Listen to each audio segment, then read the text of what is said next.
शास्त्र यहां तक कहता है गर्भवती नारी का जब गर्भ रहता है और उस समय पर गर्भ में जब संतान रहती है और ग्रहण, चंद्र ग्रहण हो चाहे सूर्य ग्रहण हो, ग्रहण अगर पड़ता है तो परिवार में शास्त्रों में ऐसा वर्णन आता है कि गेरू, गेरू मतलब लाल चंदन।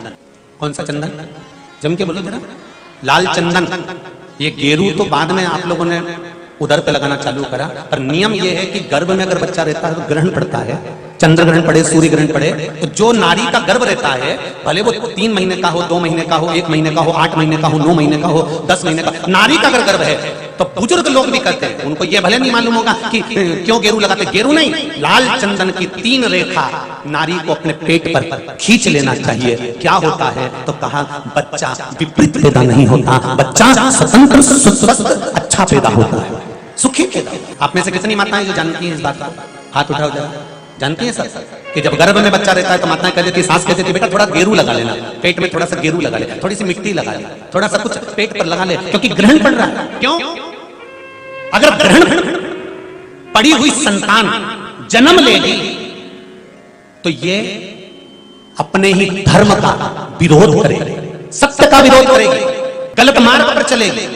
और अगर शरीर पर एक त्रिपुंड लगा दिया गया, पेट पर ग्रहण के समय पर गेरू लगा दिया गया, लाल चंदन लगा दिया गया, तो जो बच्चा जन्म लेगा वो माता पिता के विरोध में कभी नहीं खड़ा हो सकता, धर्म के विरोध में कभी नहीं खड़ा हो सकता, सत्य सनातन धर्म के विरोध में कभी खड़ा नहीं हो सकता, हिंदू धर्म के विरोध में कभी खड़ा नहीं हो सकता, हमारे पक्ष में हमेशा बना रहेगा।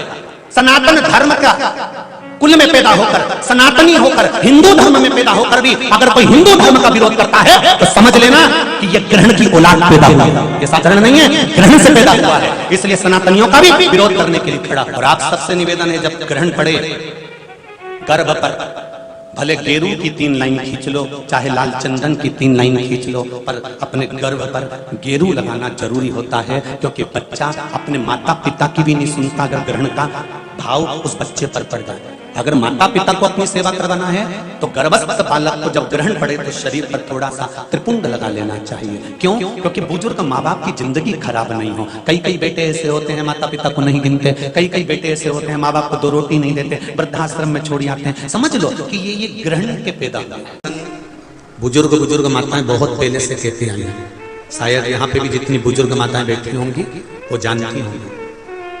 9 महीने में नारी के गर्भ में जब 9 महीने बच्चा रहता है तो कोई 1 महीना ऐसा होता है जिस महीने में बुजुर्ग माताएं कहती है कि नदी नाले मत नहाओ। तो सही है कि गलत है? अरे जम के बोलो जी, सही है। 1 महीना ऐसा होता है, वो 7वां हो कि 6ठा हो कि 8वां हो, जो आपके स्मरण में होगा।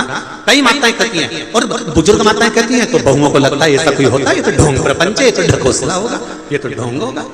पर उसका प्रसंग कई बहुओं ने माताओं से कहा होगा, ऐसा कोई होता है क्या कि मैं मायके नहीं जाऊं और ये वाले महीना 1 महीना 9 महीने में 1 महीना मेरी माताओं के गर्भ के समय का ऐसा होता है कि जिस महीने में बुजुर्ग माताएं कह देती है कि इस महीने में तुम नदी नाले मत लांगो, अपने घर में रहो, स्वस्थ रहो, ना कहीं जाना ना कहीं आना, डॉक्टर को दिखाने जाना हो तो चले जाओ, मना नहीं, पर नदी नाले लांग कर मत जाना, इधर हो तो चले जाओ। बुजुर्ग माताएं कहती हैं। अब इन बुजुर्ग माताओं को किसने बताया ये कि नदी नाले मत नांगना? वो प्रसंग ये शिव महापुराण की तर्पण, जो शिव पुराण की कथा आप सुन रहे हो, वो प्रसंग यहां मिलता है कि स्वधा तप कर रही है और उसके तप करते समय वो अपने बच्चों को जन्म देने वाली है, और उस समय पर यमराज की धर्मपत्नी धुमोरना समझाने 1 महीना लगता है धुमोरना को स्वधा को समझाने के लिए।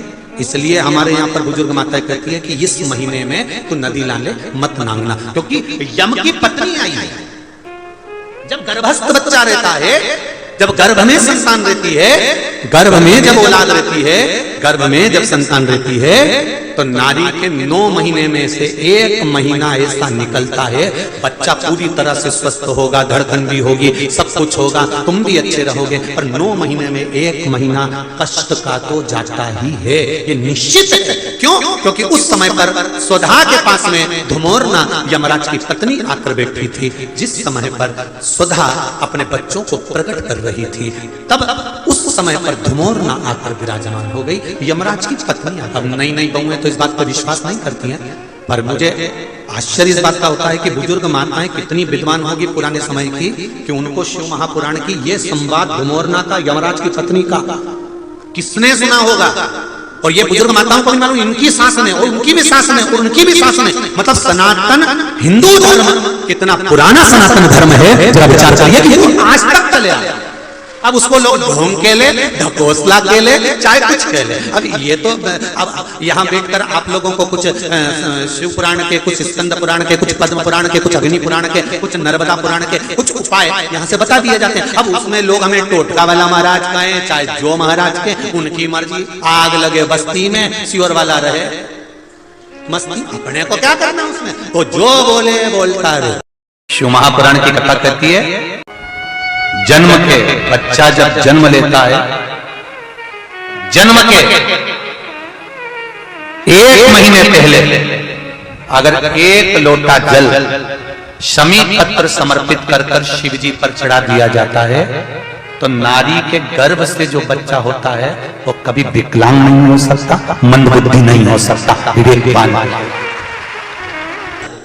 नारी के गर्भ में संतान है, नारी के गर्भ में संतान। और एक बात और स्मरण रहे, नारी अगर गर्भस्थ बच्चा है और नारी को ऐसा लग रहा है कि ये जरूर कुछ परेशानी, कुछ कष्ट जीवन में आने वाला है, हो सकता है मेरे बच्चे को, शंका जो होती है उस समय पर भी स्वधा का स्मरण मूल हो जाता है,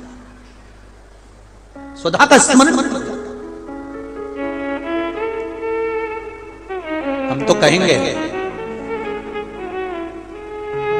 कई लोगों ने भ्रम पैदा कर रखा है, कई लोगों ने भ्रम पैदा कर रखा है। कई महाराज लोग कह देते हैं कि जब गर्भ से नारी रहे तब शंकर भगवान को ना छुए, शिवलिंग का स्पर्श ना करे, शंकर जी को छुए नहीं। ना जाने कौन से महाराज ने कह दिया, एक आध बार मिल जाए तो पकड़ के सियोर लिया, जिसने कहा जब शिव महापुराण की कथा कर रही है, अकाल मृत्यु को मरे जो काम करे चंडाल का, और काल उसका क्या बिगाड़े जो भक्त हो महाकाल का। जो शंकर का उपासक होता है, शंकर का स्पर्श करता है, शिवलिंग का मात्र स्मरण, केवल स्मरण, केवल स्पर्श करता है, तो कहा उसके कौटि कौटि पाप छिन्न हो जाता है। तो गर्भस्थ नारी, अरे भाई लिंगायत संप्रदाय का वर्णन हिंगोली से करा था, परली से करा था कि लिंगायत संप्रदाय में शिवलिंग को मानते हैं। बच्चा गर्भ से जन्म लेता है, मां जब तक बच्चे को दूध नहीं पिलाती जब तक उसका गुरु मंत्र नहीं हो जाता। उसको लिंगायत संप्रदाय के संत आकर जब तक गुरु मंत्र नहीं दे देते तब तक नारी उसको दूध तक नहीं पिलाती। यहां तक विचार करिए जरा। तो फिर कौन ने कह दिया कि शंकर भगवान के शिवलिंग को छूना नहीं चाहिए, गर्भवती नारी को स्पर्श नहीं करना चाहिए? और कौन सी पुराण में लिखा है, कौन से शास्त्र में लिखा है? यहां शास्त्र कह रहा है, शिव महापुराण, स्कंद पुराण, लिंग पुराण, नर्मदा पुराण, पद्म पुराण वर्णन करती है। आप दिल से, हृदय से, चित्त से शंकर भगवान की आराधना कर सकते हो। हाँ, नारी अगर गर्भस्थ बालक है और उसको चिंता है, बहुत टेंशन है, और उसके साथ शिव की आराधना कर रही है, तो बाबा के ऊपर एक बेलपत्र भी अगर वो चढ़ा रही है चावल के दाने के साथ, तो ये निश्चित है कि स्वधा उसके गर्भ की रक्षा करती है और बच्चा समाप्त नहीं हो सकता। ये निश्चित है। स्वधा तप करी, साधना करी, और तप साधना कर कर स्वधा के